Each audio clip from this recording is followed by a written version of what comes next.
La nuit tombe sur la plaine de Stiklestad, en Norvège. Nous sommes le 29 juillet 1030 et un adolescent de 15 ans se réveille dans une mare de sang. Harald Sigurdsson vient de vivre l'une des batailles les plus sanglantes de l'histoire scandinave. Son demi-frère, le roi Olaf Haraldsson, gît mort quelque part sur ce champ de bataille.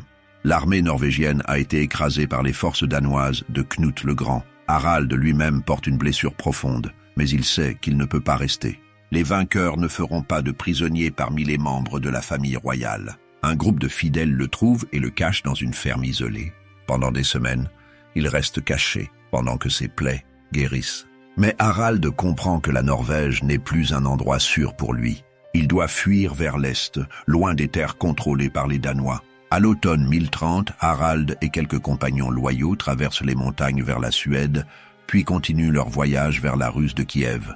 Le prince Yaroslav le Sage règne sur Kiev et sa femme est une lointaine parente d'Harald. Le jeune exilé norvégien trouve un accueil chaleureux à la cour de Kiev, mais Harald n'est pas venu chercher la charité. Il veut se battre, prouver sa valeur et surtout amasser suffisamment de richesses et de pouvoir pour un jour reprendre le trône qui lui revient de droit. Yaroslav, qui manque justement de commandant militaire compétent, reconnaît rapidement le talent du jeune homme. Harald devient capitaine des troupes norvégiennes au service de Kiev. Ses soldats sont principalement des exilés comme lui, des hommes qui ont fui la Norvège après la défaite de Stiklestad. En 1031, Harald mène ses premières campagnes contre les Polonais. Il se bat également contre les Tchous d'Estonie et les Péchénègues, ces nomades redoutables des steppes qui menacent constamment les frontières de la Russe. Chaque bataille forge le guerrier qu'il deviendra. Pendant son séjour à Kiev, Harald tombe amoureux d'Elisabeth, la fille du prince Yaroslav. Elle est belle, cultivée, et représente tout ce qu'un prince exilé pourrait désirer.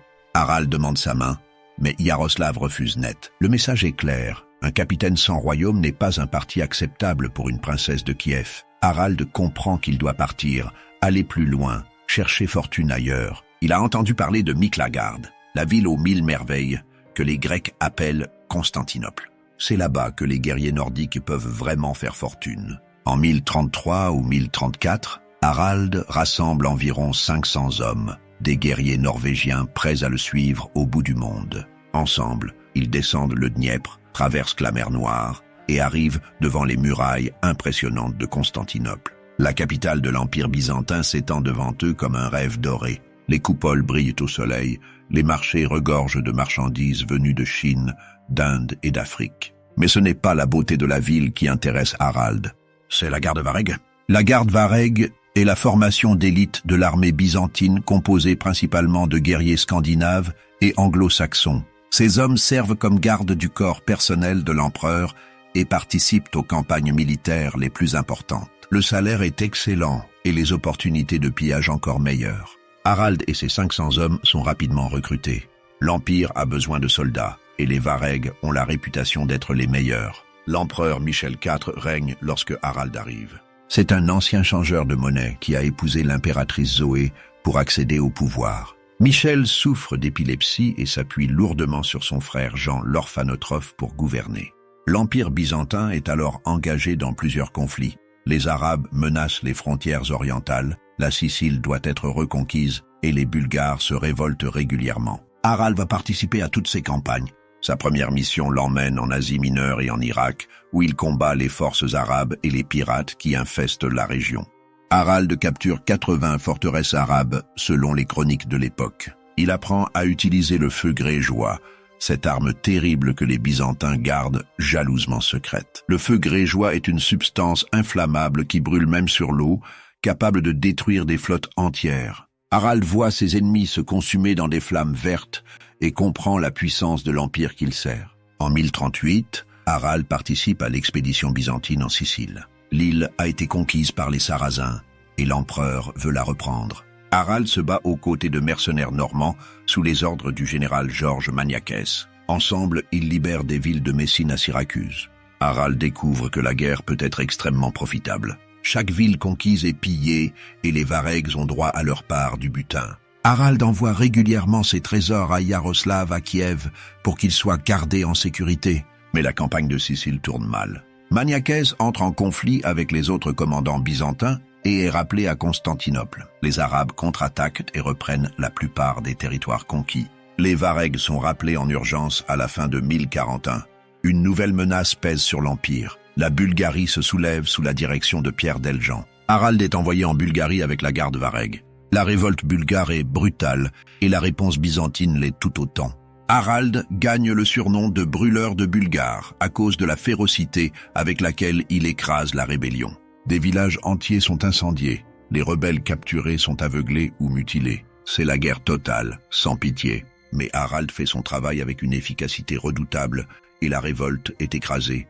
À son retour à Constantinople, Harald est couvert d'honneur. L'empereur Michel IV le nomme Manglabit, un titre qui lui donne accès au cercle rapproché de l'empereur. Puis après la campagne de Bulgarie, il reçoit le titre de Spatarocandidatos. Ces titres ne sont pas les plus élevés de la hiérarchie byzantine, mais pour un mercenaire étranger, c'est déjà remarquable. Harald est devenu l'un des hommes les plus puissants de la garde Vareg. En décembre 1041, l'empereur Michel IV meurt. Son règne a été marqué par la maladie et les intrigues, mais il a au moins maintenu une certaine stabilité. Son neveu Michel V monte sur le trône.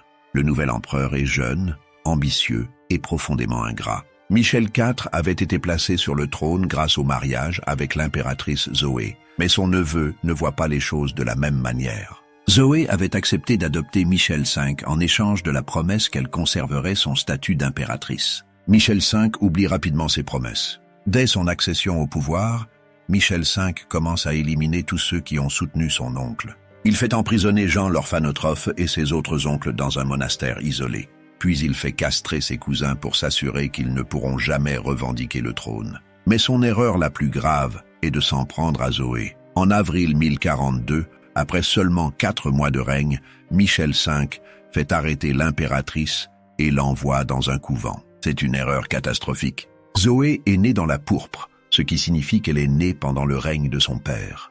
Dans la culture byzantine, cela lui confère une légitimité que personne d'autre ne possède. Le peuple de Constantinople se soulève immédiatement.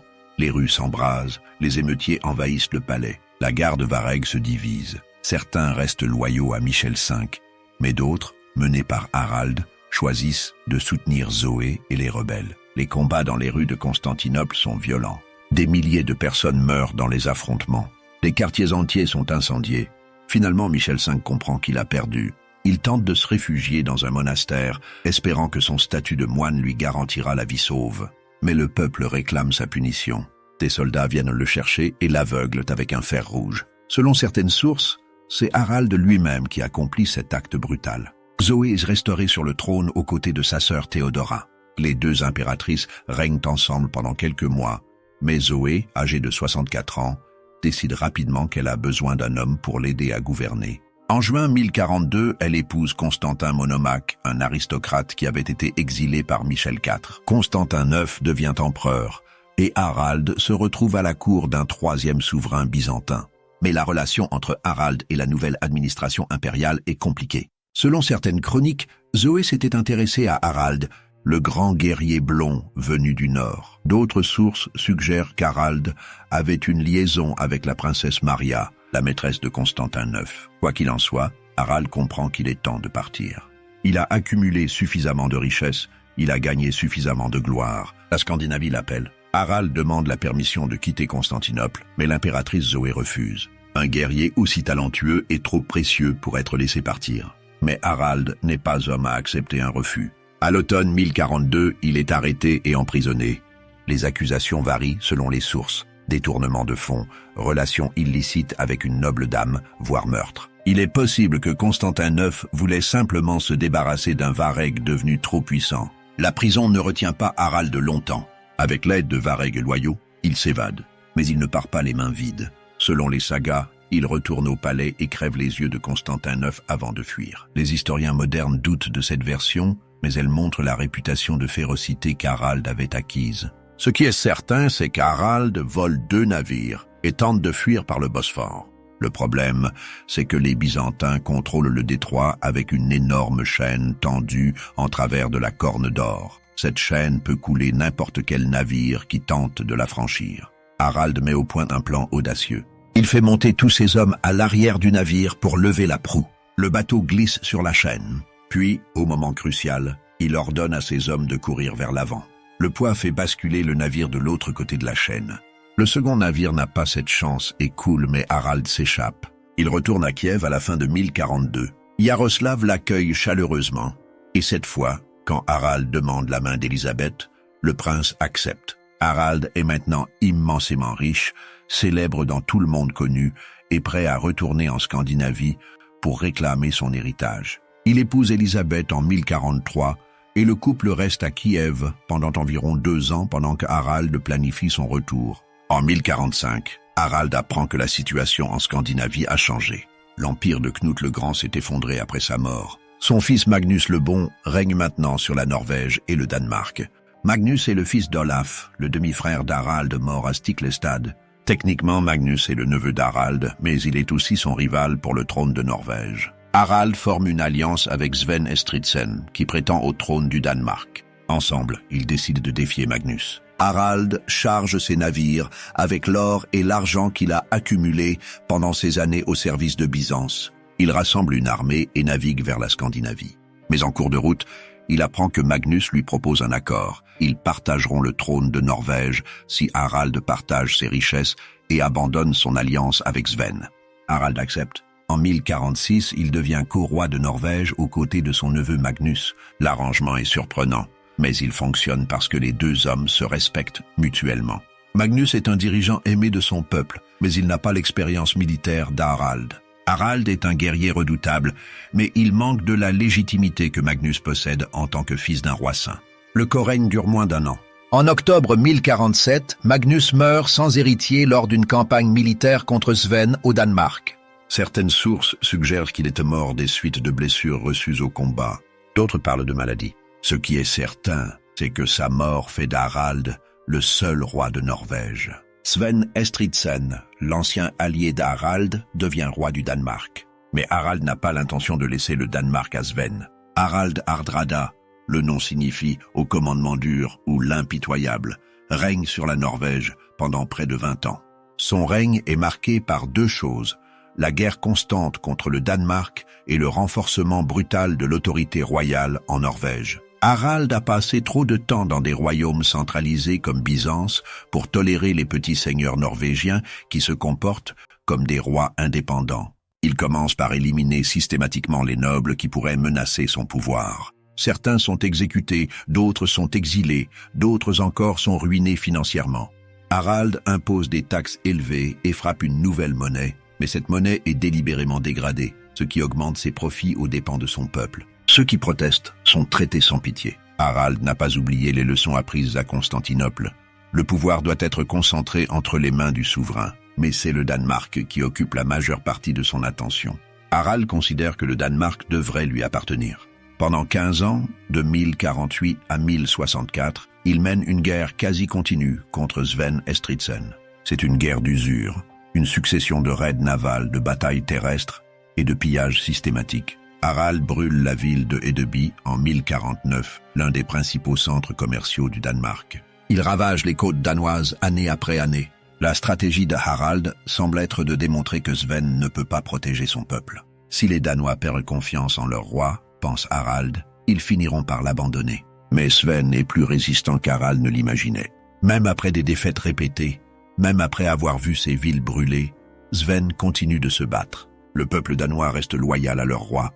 En 1062, Harald remporte une victoire navale majeure à la bataille de Nise. La flotte danoise est détruite, et il semble qu'Harald va enfin conquérir le Danemark. Mais même cette victoire n'est pas décisive. Sven reconstruit sa flotte et continue la résistance. Finalement, en 1064, les 2 rois signent un traité de paix.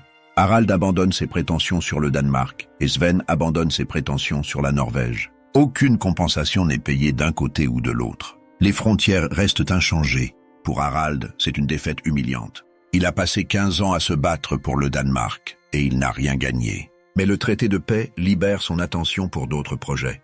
Harald n'est pas homme à rester inactif. Il développe le commerce avec Constantinople et la Russe. Il introduit une économie monétaire sophistiquée en Norvège pour la première fois. Il fonde la ville d'Oslo, qui deviendra plus tard la capitale norvégienne. Mais en 1066, une opportunité se présente qui est trop tentante pour qu'Harald la laisse passer. Le trône d'Angleterre est vacant. Le 5 janvier 1066, Édouard le Confesseur, roi d'Angleterre, meurt sans héritier direct. Le Witan, le grand conseil d'Angleterre, élit Harold Godwinson, comte de Wessex, comme nouveau roi. Mais Harold a des rivaux. Guillaume de Normandie prétend qu'Édouard lui avait promis le trône et qu'Harold avait même prêté serment de soutenir cette prétention. Et puis il y a Harald Hardrada. La prétention d'Harald au trône anglais est basée sur un accord entre Magnus le Bon et Harthacnut, le fils de Knut le Grand qui avait régné sur l'Angleterre.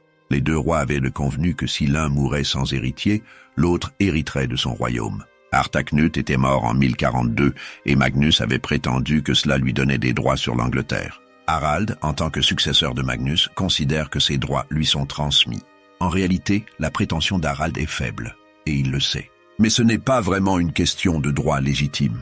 Harald a passé toute sa vie à se battre, à conquérir, à prendre ce qu'il voulait. L'Angleterre est riche, et Harald voit une chance de restaurer le grand empire nordique que Knut le Grand avait créé. À 51 ans, Harald est toujours un guerrier redoutable, et il veut un dernier grand défi. Son allié est Tostig Godwinson, le frère exilé du roi Harold. Tostig avait été comte de Northumbrie, mais il avait été chassé en 1065 à cause de sa tyrannie. Amer et assoiffé de vengeance, Tostig a passé la première moitié de 1066 à piller les côtes anglaises. Lorsqu'Harald annonce son intention d'envahir l'Angleterre, Tostig s'empresse de se joindre à lui. En août 1066, Harald rassemble une flotte massive.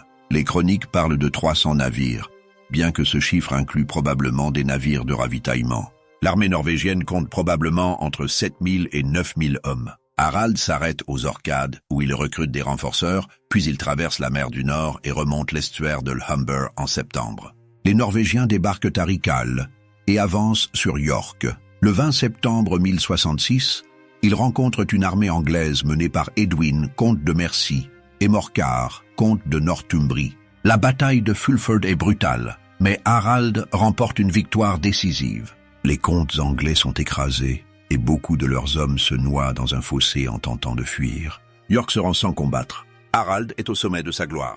Il a vaincu une armée anglaise, conquis la capitale du Nord, et le reste de l'Angleterre semble à sa portée. Il négocie avec les habitants de York pour obtenir des otages et des provisions. Un nouveau rendez-vous est fixé à Stamford Bridge, à environ 12 miles de York, où plus d'otages doivent être livrés. Harald laisse un tiers de son armée à Riccal pour garder les navires et se rend à Stamford Bridge avec le reste de ses troupes. Ce qu'Harald ne sait pas, c'est que le roi Harold Godwinson a appris l'invasion norvégienne et a réagi avec une vitesse incroyable. Harold a rassemblé son armée et a marché vers le nord depuis Londres, une distance d'environ 180 miles, en seulement 4 jours. C'est un exploit militaire remarquable, et cela prend Harald complètement par surprise.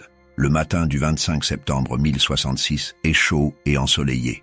Les Norvégiens campent près de Stamford Bridge, de l'autre côté de la rivière Derwent. Ils ne portent que des armures légères, et beaucoup ont même laissé leurs cottes de mailles sur les navires à Riccal. Harald s'attend à rencontrer une délégation pacifique de York, pas une armée de bataille. Il a tort. Soudain, un nuage de poussière apparaît à l'horizon. Les Norvégiens voient bientôt que ce ne sont pas des citoyens de York qui s'approchent, mais l'armée du roi Harold. Des milliers de guerriers anglais, des huskarls d'élite et des Theng bien armés avancent vers eux. Harald comprend immédiatement qu'il a commis une erreur terrible. Ces hommes ne sont pas préparés pour une bataille, et un tiers de son armée est à 12 miles de là, à Riccal. Avant que la bataille ne commence, un cavalier anglais traverse le pont et s'approche d'Harald et Tostig. Il offre à Tostig la restitution de son comté de Northumbrie s'il abandonne Harald. Tostig demande ce que son frère offrirait à Harald. Le cavalier répond « 7 pieds de terre anglaise, ou un peu plus, puisqu'il est plus grand que la plupart des hommes. » C'est une manière élégante de dire que Harald ne recevra qu'une tombe. Tostig refuse l'offre, et le cavalier repart. Harald, impressionné par le courage du cavalier, demande à Tostig qui il était. Tostig répond que c'était Harold Godwinson lui-même. Harald envoie immédiatement des messagers à Riccal pour que le reste de l'armée vienne le rejoindre le plus vite possible. Entre-temps, il doit tenir le pont. Les Norvégiens forment un mur de boucliers sur la rive est de la Derwen, pendant que les Anglais se massent sur la rive ouest. Le pont lui-même devient le point focal de la bataille. Selon la légende, un seul guerrier norvégien, un berserker, tient le pont contre toute l'armée anglaise. Armé d'une hache danoise à 2 mains, il abat tous ceux qui tentent de traverser. Des dizaines d'Anglais tombent sous ses coups. C'est un exploit héroïque, mais il ne peut pas durer éternellement. Finalement, un soldat anglais trouve un petit bateau, rame sous le pont et transperce le berserker à travers les planches du pont avec une lance. Le héros norvégien tombe et les Anglais peuvent enfin traverser. La bataille principale commence. Les Norvégiens forment un mur de boucliers en forme de triangle pour présenter un front étroit. Harald se bat comme un démon, hurlant des ordres, brandissant son épée, inspirant ses hommes. Mais les Anglais sont plus nombreux et mieux préparés. La bataille fait rage toute la journée sous le soleil brûlant. Les hommes tombent par centaines. Le sang transforme le sol en boue rouge. Puis, au moment le plus intense de la bataille, Harald Hardrada tombe. Une flèche le frappe à la gorge et le grand roi viking s'effondre. Certaines sources disent qu'il était entré dans un état de berserksganga, cette fureur de combat qui rendait les guerriers vikings insensibles à la douleur et à la peur. Mais même un berserker ne peut pas survivre à une flèche dans la gorge. La mort d'Harald brise le moral norvégien. Tosti tente de rallier les hommes, mais c'est sans espoir. Les Norvégiens commencent à reculer. Puis les renforts de Rikal arrivent enfin, menés par Eystein Or. Ces hommes ont couru 12 miles en armure complète sous le soleil de septembre. Ils sont épuisés avant même que la bataille ne commence, mais ils se jettent quand même dans la mêlée. C'est inutile, les Anglais sont implacables. La retraite norvégienne se transforme en déroute. Les survivants fuient vers leur navire à Rikal, poursuivis par les Anglais. Des milliers de Norvégiens meurent sur les champs de bataille ou pendant la fuite. Sur les 300 navires qui avaient quitté la Norvège, seuls 24 sont nécessaires pour ramener les survivants chez eux.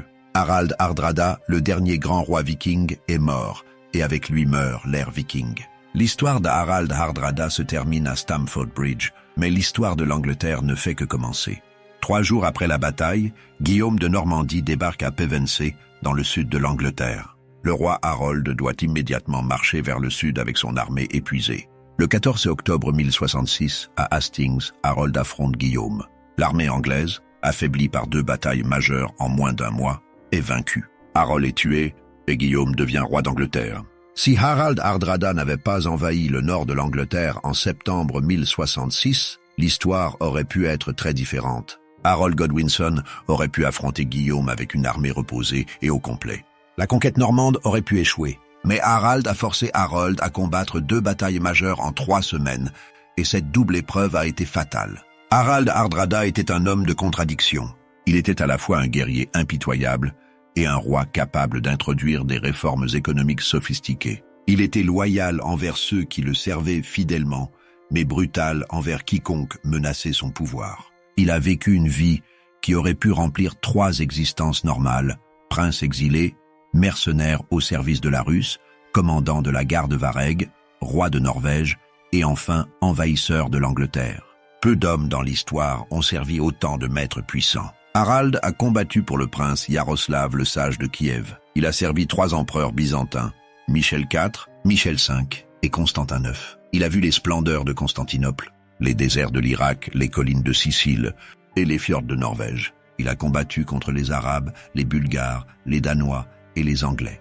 Il a accumulé des richesses qui auraient pu acheter des royaumes. Les sagas islandaises immortalisent Harald comme le dernier des grands vikings. Snorri Sturluson, qui a écrit la Heimskringla au début du XIIIe siècle, consacre une saga entière aux aventures d'Harald. Ces récits mélangent la vérité historique avec la légende, mais ils capturent l'essence d'un homme qui a refusé d'accepter les limites que le destin semblait lui imposer. Harald Hardrada est né dans un monde où les Vikings dominaient encore les mers du Nord. Il est mort dans un monde qui basculait vers une nouvelle ère. Les Normands, descendants de Vikings, qui s'étaient installés en France, allaient maintenant conquérir l'Angleterre avec des méthodes féodales plutôt que des raids vikings. Les grands royaumes chrétiens d'Europe occidentale prenaient leur forme définitive. L'âge des aventuriers vikings touchait à sa fin. Mais pendant 51 ans, Harald Hardrada a vécu selon l'ancien code viking. Il a cherché la gloire dans la bataille, la richesse par la conquête et le pouvoir par la force. Il a parcouru des milliers de miles, de la Norvège à l'Irak, de Constantinople à Stamford Bridge. Il a servi 3 empereurs et défié des rois. Et quand il est mort, C'était comme il l'aurait voulu, dans la chaleur de la bataille, l'épée à la main, défiant ses ennemis jusqu'au dernier souffle. Le corps d'Harald a été laissé sur le champ de bataille de Stamford Bridge. Plus tard, ses restes ont été récupérés et ramenés en Norvège, où ils ont été enterrés à Nidaros, la ville que son demi-frère Olaf avait rendue sainte. Harald laissait derrière lui 2 filles, Magnus et Olaf, qui se partageraient le royaume de Norvège. Il laissait également un héritage de conquêtes et de batailles qui alimenterait les sagas pendant des siècles. Aujourd'hui, à Oslo, une place porte le nom d'Harald Hardrada.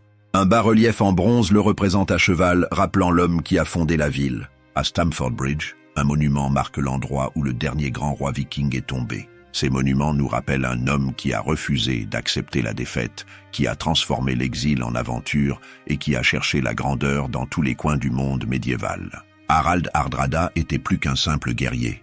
Il était l'incarnation de l'esprit viking, audacieux, ambitieux, impitoyable et indomptable. Sa vie nous montre ce qu'un homme déterminé pouvait accomplir dans le monde médiéval. Il nous rappelle également que même les plus grands guerriers ne peuvent pas échapper au destin. Harald a survécu à des dizaines de batailles, a échappé à la prison, a vaincu des armées et a régné sur un royaume. Mais à Stamford Bridge, sa chance a finalement tourné. La flèche qui a tué Harald Hardrada n'a pas seulement mis fin à la vie d'un roi, elle a marqué la fin d'une époque. Après Stamford Bridge, il n'y aurait plus de grands raids vikings sur l'Angleterre, plus de longships dragons remontant les rivières pour piller les monastères, plus de jarls norvégiens cherchant fortune et gloire dans des terres étrangères. Le monde changeait et Harald Hardrada a été le dernier à représenter l'ancienne manière. Mais pendant qu'il vivait, quelle vie c'était! De la défaite sanglante de Stiklestad aux splendeurs de Constantinople, des campagnes dans le désert irakien aux batailles navales contre le Danemark, Harald a vécu chaque moment avec une intensité qui défie l'imagination. Il a connu la gloire et la défaite, la richesse et l'exil, l'amour et la guerre. Et quand la fin est venue, il l'a affronté comme il avait tout affronté dans sa vie, avec courage, férocité et la conviction absolue qu'il méritait sa place dans les grandes sagas de l'histoire. Harald Hardrada n'était pas parfait, il était cruel envers ses ennemis et dur envers son propre peuple. Il cherchait le pouvoir avec une ambition qui ne connaissait aucune limite, mais il était authentique, un homme qui vivait selon ses propres règles dans un monde en transition. Et c'est pour cela que nous nous souvenons encore de lui près de 1000 ans après sa mort. Le viking qui a servi 3 empereurs, conquis des villes de l'Irak à la Sicile, régné sur la Norvège pendant 20 ans, et finalement trouvé, là, mort en cherchant à conquérir l'Angleterre. Cet homme était Harald Hardrada. Son histoire est celle d'une époque révolue, mais elle continue de nous captiver parce qu'elle nous montre ce dont l'ambition humaine est capable quand elle ne connaît aucune limite.